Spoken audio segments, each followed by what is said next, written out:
নমস্কার, wake up hinge ব্লগে আপনাকে স্বাগত। আজকের বিষয় মানুষ চিনবেন কিভাবে, পর্ব 4। অহংকারী মানুষদের চিনবেন কিভাবে? যেসব মানুষ কম কথা বলেন, একটু অসামাজিক বা কম মিশুকে, তাদের লোকে অহংকারী বলে ভাবে। অহংকারী মানুষ ভাবে আমি সব। চারপাশের সাধারণ অবস্থার সঙ্গে মানিয়ে না চলা, এরা সব কিছুর মধ্যেই খুঁত দেখে, কোনো কিছুই তাদের মনোভূত হয় না। অহংকারী কিভাবে চিনবেন? অহংবোধ প্রতিটি মানুষেরই আছে, যাকে বলা হয় ইগো। অহং বা আমি থেকেই গোটা মনস্তত্ত্বের উৎপত্তি।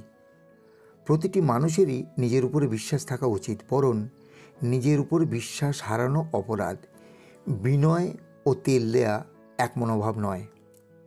আত্মবিশ্বাস মনের গোপনে রেখে দিতে হয়, গোপন কথার মতো নয়। যে তা পারে না তাকে বারবার প্রকাশ করে ফেলে বাতেলার মধ্য দিয়ে, তখন তাকে বলে অহংকার। সাধারণত হীনমন্যতা থেকে অহংকার বোধ আসে। হঠাৎ বড়লোক হয়ে যাওয়া ব্যক্তি টাকার অহংকার করে। অবস্থার এই দ্রুত পরিবর্তনের সঙ্গে সে খাপ খাইয়ে নিতে পারে না। মানুষের মধ্যে প্রতিযোগিতার স্পৃহা আদিম স্পৃহা, এটাই তার অহং বা ইগোর বহিঃপ্রকাশ। কোনটা প্রয়োজন আর কোনটা তার বিলাসিতা, সে শুধু প্রতিবেশীর ঐশ্বর্য দেখে আর তুলনা করে। তারপর তাকে টেক্কা দেওয়ার জন্য নিজের ভোগ্যপণ্য কেনার পরিমাণও বাড়িয়ে দেয়।